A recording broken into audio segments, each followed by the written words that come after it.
alors je vous retrouve aujourd'hui pour une vidéo un peu particulière où on ne va pas parler de diamond painting. C'est une vidéo que plusieurs d'entre vous m'ont demandé de faire et j'ai trouvé que c'était vraiment une excellente idée de parler de ça. Donc en fait je vais vous parler, donc vous voyez, je pense peut-être pour certains vous avez compris ce qu'on a Mademoiselle Gribouillis qui est avec nous. On va parler en fait du principe de famille d'accueil. Moi je suis très engagée dans la cause animale et il y a plein de façons de le faire pour protéger les animaux. Donc en fait selon dans toutes les régions de France il y a pas mal d'associations qui existent pour aider les animaux. Donc vous avez plusieurs façons de les aider. Il y a tout ce qui va être dons financiers. Donc vous pouvez en fait faire tout simplement des chèques à des associations. Donc cet argent va les aider en fait à soigner les animaux. Donc les associations, si vous voulez, maraudent dans les rues et trouvent des chats abandonnés qui ont été qui ont eu des problèmes de santé, qui sont dehors, qui ont besoin de soins. Moi j'en suis pas mal sur Facebook et on voit des fois quand même des choses absolument affreuses, des états, des chats qui sont dans un état mais absolument, c'est même pas imaginable tellement c'est horrible. Et donc ces assos récupèrent, donc déjà il y en a aussi parfois qui sont en très bonne santé comme Gribouillis qui n'était pas malade mais qui était toute seule dans un terrain vague sans rien en fait. Alors qu'elle avait à peine 3-4 mois toute seule, voilà, livrée à elle-même. Et donc ces associations récupèrent ces chats, ces chatons pour les soigner s'ils ont besoin d'être soignés, pour leur donner une chance de pouvoir survivre et ensuite pour les faire adopter. Et donc les dons financiers va servir à tous ces animaux qui récupèrent et qui sont malades, qui doivent être opérés, qui ont besoin de soins, soit des soins particuliers, donc juste une opération, etc., mais aussi certains qui ont des soins sur le long terme. Et ben en fait cet argent va servir à payer ces vétérinaires. Parce que pour ceux qui ont des animaux, je pense que vous le savez, rien qu'une stérilisation, surtout en Ile-de-France, c'est entre 130 et 180 €. Donc déjà, ils font toujours stériliser les chats. Donc je pense que vous savez que par exemple, une patte cassée ou ce genre de choses, on peut vite chiffrer à 2-3 000 € une opération. Donc cet argent sert à ça. Donc ça, c'est un moyen de les aider, c'est les dons financiers. En plus, très souvent, les associations proposent ce qu'on appelle la défiscalisation, c'est-à-dire qu'en fait, votre don sera remboursé à 66% par les impôts. Sur votre feuille d'impôt, en fait, vous avez une case, il faut garder vos reçus fiscaux. Ils donnent en général, s'ils peuvent faire cette option-là, ils vous donnent un reçu fiscal et donc au moment de vos impôts, vous mettez en fait le total des dons que vous avez donnés aux associations et les impôts vous rembourseront 66% à partir du moment où vous êtes imposable évidemment. Pour la petite notion de droit fiscal. Donc voilà pour ça. Donc c'est la première solution pour aider une association animale. La deuxième, beaucoup d'associations, donc il faut vraiment les suivre sur leur page Facebook en fait, où ils vont vous dire tout ça, toute cette actualité-là, ils le mettent. Ils vont faire assez souvent dans des supermarchés, ils vont être à l'accueil et en fait le but c'est que quand vous faites vos courses, vous achetez également des croquettes, de la litière, des jouets, tout ce dont les chats peuvent avoir besoin et ensuite vous les remettez à l'association donc qui fait une collecte à l'accueil du supermarché en question. Donc ça il y a pas mal d'actions comme ça aussi qui sont menées. Donc voilà, vous regardez dans votre région en fait. Dans la région où vous êtes, vous regardez la liste des associations et vous vous abonnez à vos pages Facebook et vous aurez toute leur actualité, y compris donc les sauvetages qu'ils font, les chats qu'ils ont réussi à faire adopter et ce genre de collecte. Et la troisième solution, si vous n'avez pas forcément les moyens financiers d'aider, il y a évidemment d'autres moyens qui ne nécessitent pas d'avoir de l'argent. Il y a donc cette solution de famille d'accueil. Après, on nous empêche de faire les trois aussi, hein. Vous n'êtes pas obligé d'en choisir qu'une. Famille d'accueil, c'est quoi ? En fait, c'est un peu comme pour les humains, hein. Moi, je me suis proposée en tant que famille d'accueil. Donc, en plus, j'ai déjà Mina. Donc, les associations vont vous dire très clairement, ils vont vous poser des questions. Est-ce que, par exemple, est-ce qu'on a une pièce pour faire la quarantaine ou pas? Par exemple, Gribouillis, quand elle est arrivée, on n'a pas pu, elle n'était pas encore vaccinée contre le typhus, etc. Comme moi, j'ai un chat, il faut qu'elle ait une pièce séparée pour qu'en fait, elle y reste pendant 3 à 4 semaines pour vérifier qu'elle ne déclare pas de maladie contagieuse pour les autres animaux. Donc ça, c'est ce qu'on appelle la quarantaine. Mais si vous pouvez pas faire quarantaine, vous donnez un chat qui est là depuis plus longtemps. Enfin voilà, ça, c'est vraiment à discuter avec l'association. Mais en gros, donc, famille d'accueil, moi, je me suis proposée pour être famille d'accueil. L'association m'a donc confié Gribouille. Enfin, Gribouille, moi, je préfère l'appeler Gribouille. En fait, je n'ai rien à payer. C'est-à-dire que l'association fournit, en général, après, peut-être que chaque association a son fonctionnement qui peut être différent. Mais disons que moi, je parle dans une grosse majorité d'associations. En tout cas, ça se passe comme ça. La nourriture est donnée. La litière est donnée, les accessoires, le panier, tout ça, en général, c'est inclus également. Après, rien ne vous empêche, si vous voulez faire ça plusieurs fois, d'acheter à Action du matériel de base. Comme ça, vous avez toujours tout et l'association n'a pas à vous donner de choses. Donc voilà, tout ça, c'est payé. Les frais vétérinaires, donc vous devez emmener le chat au vétérinaire de temps à autre. Ils sont également réglés par l'association. Vous n'avez pas un seul euro à débourser. Après, bon, moi, Gribouille, par exemple, je m'embêtais pas à prendre les reçus pour me faire rembourser la pâtée parce que ça me prenait du temps et bon, de toute façon, j'achète déjà pour Mina, donc voilà. Mais ça, c'est mon choix. Mais vous n'êtes absolument pas obligé de faire cela. Donc voilà pour ça, c'est vraiment, en fait, on vous demande juste de donner de l'amour à un chat. Tout simplement, c'est tout ce qu'on vous demande. Donner de l'amour au chat, s'en occuper, lui faire des câlins, vider sa litière, enfin voilà, comme un chat classique. Mais vous n'avez donc rien à débourser. C'est vraiment un système assez génial. Et donc, en fait, après, bah, ça, c'est le temps. En fait, si vous voulez une famille d'accueil, c'est plutôt que le chat attende dans un refuge, dans une cage, tout seul et tout malheureux pendant des mois, ben en fait, il attend sa famille adoptante chez vous. Donc moi elle est là depuis le 1er août et donc là en novembre on lui a trouvé une famille, un couple absolument adorable. Donc bah, d'ailleurs elle part ce soir, elle va aller d'abord se faire stériliser, donc il y a une autre, comme moi le veto était un peu loin de chez moi. Je disais oui, donc moi elle part ce soir, donc une bénévole de la sauce la récupère pour aller la faire stériliser. Et donc le week-end prochain, sa famille adoptante va la récupérer. Je vous cache pas que j'ai beaucoup pleuré évidemment. Parce qu'on s'y attache, on sait qu'ils vont partir et qu'il ne faut pas s'y attacher, mais c'est difficile. Et en plus, Gribouillet est assez exceptionnelle dans le sens où quand elle est arrivée, c'est vraiment un chat qui a très peur des gens qu'elle ne connaît pas, de ce que, voilà, on ne sait pas ce qu'elle a vécu avant d'arriver ici. Donc, ces 4 premiers mois dans la vie, on ne sait pas du tout ce qu'elle a pu vivre pour avoir aussi peur des humains que ça. Et donc, moi, j'ai passé les 4 autres mois de sa vie, puisque maintenant elle a 8 mois, donc j'ai passé la moitié de sa vie avec elle. On a réussi à avoir vraiment une relation de confiance et tout. Et donc, bah, forcément, on s'y attache parce que c'est un chat qui a été... qui avait besoin en fait de sociabilisation, donc c'est un gros travail en fait la sociabilisation d'un chat. Je ne vais pas vous en parler en détail, mais voilà, c'est faire en sorte qu'il s'ouvre un petit peu, qu'il ait moins peur, qu'il soit moins méfiant, c'est gagner sa confiance tout simplement et essayer d'atténuer les traumatismes qu'ils ont pu subir. Donc on a fait un gros travail dessus et forcément ça rapproche, donc c'est très dur de se dire qu'elle va partir. Mais bon, après, la famille est vraiment géniale, etc. Donc, en fait, voilà, la famille d'accueil, c'est vraiment garder un chat le temps qu'on lui trouve sa famille pour la vie. Vous pouvez, en général, moi, je sais que, en tout cas, dans les assos que j'ai contactés, ça se passait comme ça, dire vos critères, entre guillemets. C'est-à-dire que moi, par exemple, je sais que j'ai déjà Mina, et je sais que Mina, elle s'entend pas du tout avec les mâles, qu'ils soient petits ou adultes. Et avec les femelles, elle s'entend beaucoup avec les chatons. Elle a tendance à les prendre vraiment sous leur aile, etc. Donc, s'il y a un chaton qui n'a pas été sevré par sa maman, c'est-à-dire qu'en fait, un chaton, il est sevré pour les aliments à 2 mois, mais, et ça c'est une grosse erreur que beaucoup de particuliers font, c'est qu'ils donnent leur chaton, déjà normalement on n'a pas le droit, c'est illégal, mais ils confient leur chaton à des amis, on va dire ça comme ça, à 2 mois. Sauf que 2 mois, le problème c'est que le chat n'est pas sevré comportementalement. Normalement c'est 3 mois, c'est la maman en fait qui jarte un petit peu le chaton, tout ça. C'est un peu comme couper le cordon. Et donc moi, bah, la Gribouille, on ne savait pas et on ne pense pas qu'elle a eu cette chance d'être sevrée comportementalement. Et donc Mina, comme elle prend les chatons sous son aile, ça aide Gribouille à apprendre à jouer sans faire mal, ça lui apprend à avoir un comportement plus normal, ce genre de choses.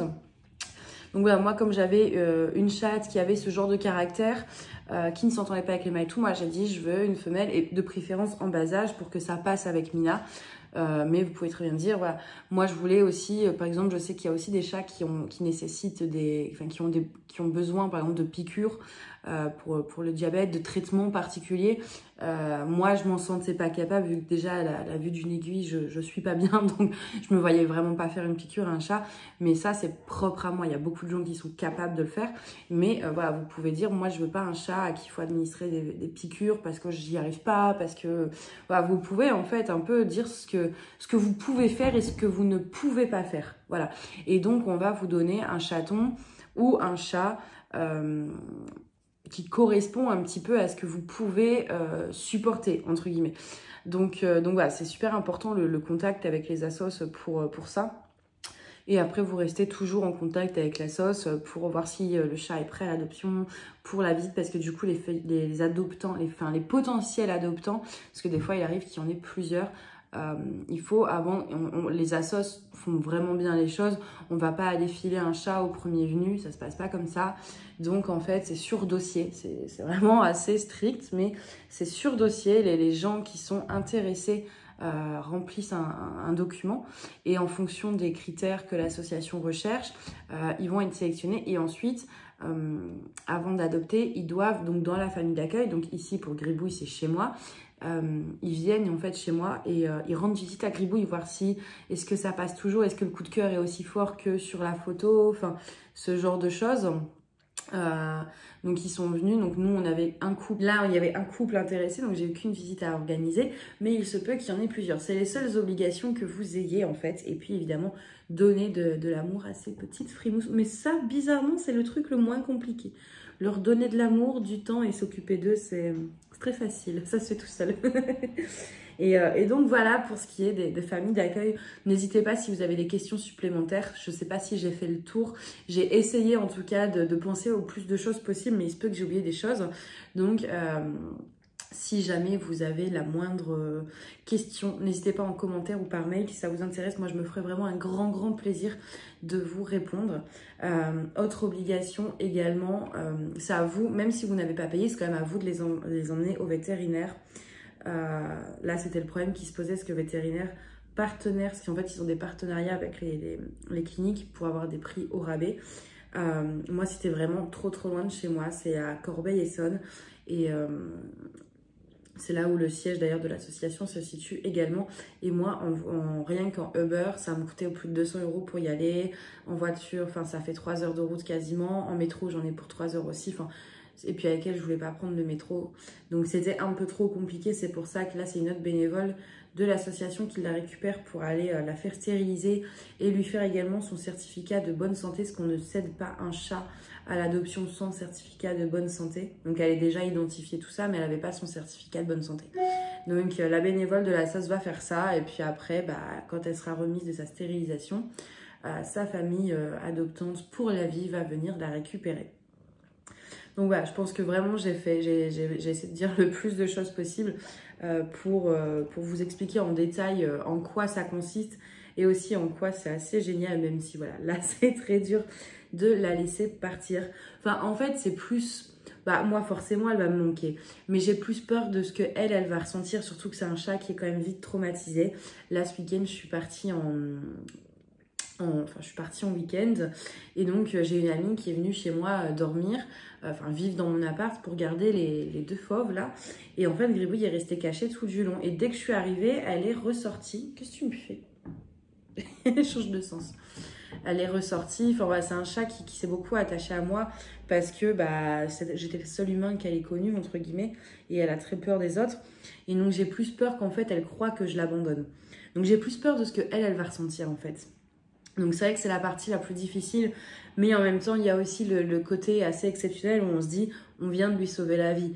Parce que si elle n'avait pas eu de famille d'accueil, elle serait... parce que les assos ils vont pas prendre des chats et les laisser en cage le temps qu'on trouve une famille d'accueil, non. C'est moi, j'ai accepté cette famille d'accueil, ils m'ont dit bon on a repéré un chat et tout ça qui a l'air... c'est une femelle, il faut juste qu'on l'attrape. Donc l'attrape c'est la mettre en cage pour le transport et puis voilà. Donc, en fait, si j'avais pas été famille d'accueil, Gribouillis n'aurait pas été trappée parce qu'il n'y aurait pas eu de place de garde pour elle. Et donc, elle serait restée sur ce terrain vague, toute seule, livrée à elle-même, en étant bébé. Alors, on ne sait même pas comment elle se nourrissait. Peut-être du biscuit, là. On ne sait même pas comment elle faisait pour survivre et tout. Donc, en fait, vous avez aussi cet incroyable sentiment d'avoir sauvé la vie du chat, même si vous ne l'avez pas fait, vous, en allant le chercher vous-même, en étant famille d'accueil, vous lui permettez d'avoir une place au chaud, d'avoir de l'amour et d'être présentable, on va dire, entre guillemets, pour une adoption et pour que le chat ait une chance, lui aussi, d'avoir une famille exceptionnelle pour toute sa vie ou passer des jours très heureux. Donc c'est un très beau sentiment, même si la séparation est évidemment très très dure. Bon, vous la verrez plus, là. Vous voyez encore un peu son popotin. Donc voilà pour ça. Donc en fait, pour aider les associations animales, qu'est-ce qu'elle me fait? Qu'est-ce que tu fais, Chouquette? Oui, mais elle se met des cheveux partout en plus. Tu viens ou tu viens pas? Tu vas pas rester là. Tu reviens? C'est ce que je me disais. Donc en fait, vous voyez, pour aider les associations animales, vous avez quand même beaucoup d'options. Pour ceux qui le peuvent, des dons financiers ou des achats de croquettes, de litières, de jouets, de plaids. Idem aussi d'ailleurs, si vous savez, par exemple, coudre. Si vous avez, je sais qu'il y a des associations qui récupèrent par exemple tout ce qui va être plaid, des mini plaids en fait pour les chats. Enfin voilà, ce genre, là je sais, je vais aller vous chercher ça à... Où est-ce qu'elle l'a mis? Tu l'as mis où ta grosse souris, Nénette? Tu l'as mise où? On va aller chercher la grosse souris. Donc vous pouvez par exemple, quand vous avez des talents créatifs, on va dire, vous pouvez également par exemple coudre des petits plaids, des choses qui peuvent servir en fait à des chats. Si vous tricotez, je suppose qu'on peut faire des grands paniers en tricot, enfin voilà, ce genre de choses. Et nous, l'association qui s'occupe de Gribouillis s'appelle Nos Chats Sans Toit. Je vous mettrai d'ailleurs le lien en barre d'infos si ça vous intéresse. Et en fait, ils ont une dame qui a fait des petites souris. Alors, je ne sais pas c'est quel, je sais pas si du tricot ou... Bon, là, il n'a pas abîmé, mais bon, Gribouillis joue avec, c'est normal. Donc, à l'intérieur, il doit y avoir de la mousse. Et puis, autour, c'est tricoté comme ça. Et la personne a accroché aussi des petits pompons. Et voilà, vous voyez, vous pouvez très bien aussi faire don de ce genre de choses, coudre des petits jouets pour les chats. Enfin, il y a vraiment beaucoup de possibilités à faire. Vous pouvez mettre ça au bout d'un bâton, ça les éclate. Donc voilà, vous avez plein de façons d'aider les associations. Vous pouvez faire ce genre de choses. Vous pouvez être bénévole tout simplement, c'est-à-dire rejoindre une association pour, par exemple, je sais que moi, mon assos, des fois, ils font pour les marchés de Noël, en fait, ils essayent tous de faire des petits trucs pour les vendre au marché de Noël et tout l'argent récolté est évidemment au profit de l'association. Donc voilà, il y a plein de choses différentes. Vous pouvez être bénévole dans l'association directement. Vous pouvez faire les dons financiers. Même 1 euro, hein. 1 euro, si tout le monde met 1 euro, en fait, ça paye une facture pour sauver l'œil d'un chat, par exemple. Voilà, on ne demande pas de donner 60 euros, 100 euros. Vous donnez ce que vous pouvez. C'est-à-dire, si vous pouvez donner plus, vous donnez plus. Si vous pouvez donner qu'1 euro, vous donnez 1 euro. Enfin, voilà, il y a plein de choses. Il y a aussi des associations qui mettent en place des...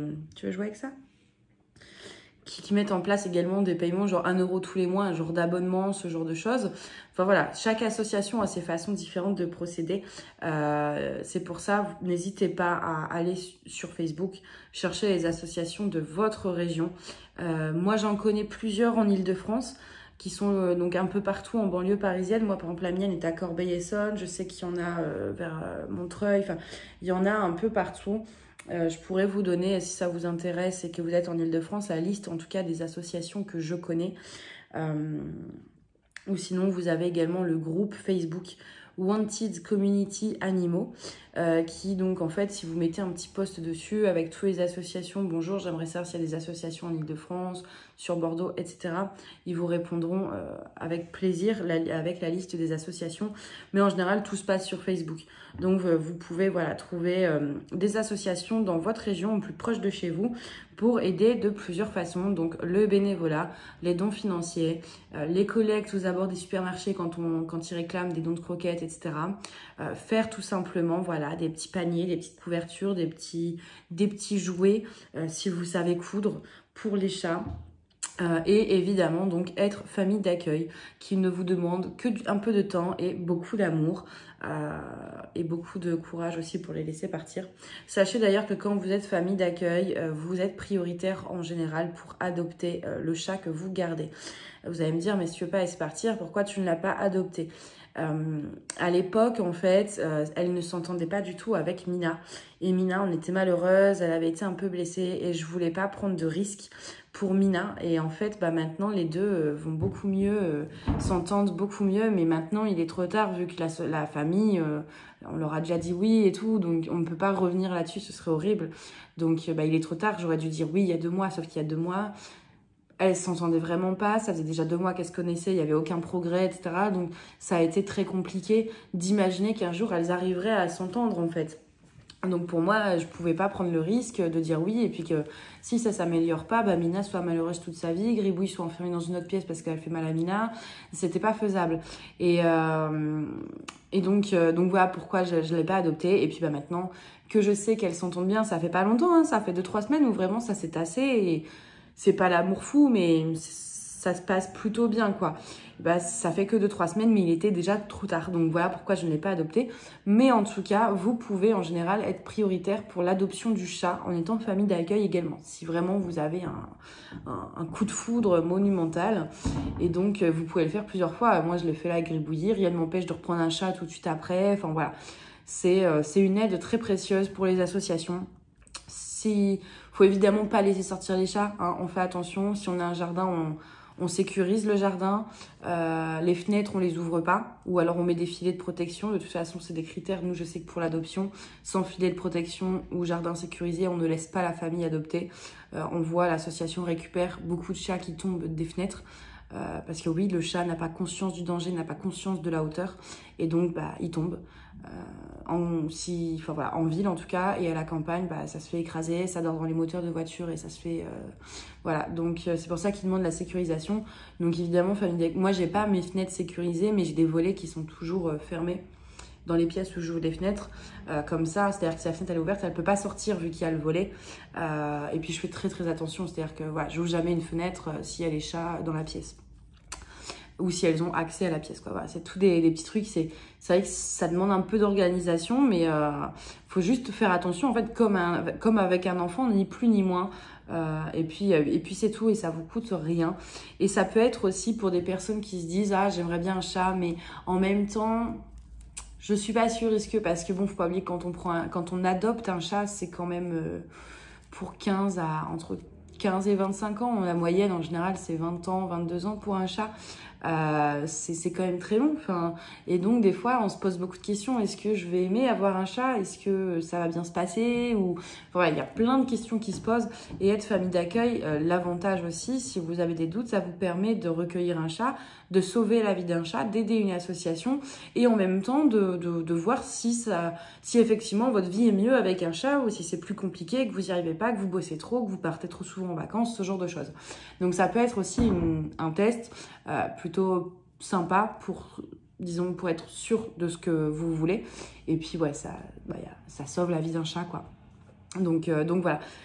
Bref, je pense que j'ai fait le tour. Je vous ai énoncé tous les moyens d'aider des associations, que ce soit d'une façon financière, d'une façon alimentaire, d'une façon en famille d'accueil, en faisant des petits jouets, des machins comme ça. C'est voilà les quatre façons. Je pense que sur la famille d'accueil, j'ai expliqué le plus de choses, en tout cas, qui me viennent à l'esprit, en tout cas. Donc oui, je pense que j'ai fait le tour, mais il se peut que j'ai oublié des choses. Donc si vraiment vous avez d'autres questions par rapport à ça, je serais très très heureuse de vous répondre, que ce soit dans les commentaires ou par mail, où vous voulez en fait. Si ça vous intrigue, si ça vous tente, si vous voulez des noms d'associations, voilà, peu importe vos questions, il n'y a pas de questions idiotes, je serais hyper méga heureuse de vous répondre si ça peut, voilà. Et j'espère aussi que ça vous a fait découvrir une autre façon d'aider les associations, que ça vous a fait découvrir voilà, tout ce monde associatif, le travail que ça représente pour les bénévoles, tout ce qu'ils font réellement en fait sur le terrain. C'est très dur ce qu'ils font, mais c'est aussi très très beau, très merveilleux. Donc voilà, moi je vais vous laisser avec ça et puis je vous dis à bientôt. Bye bye.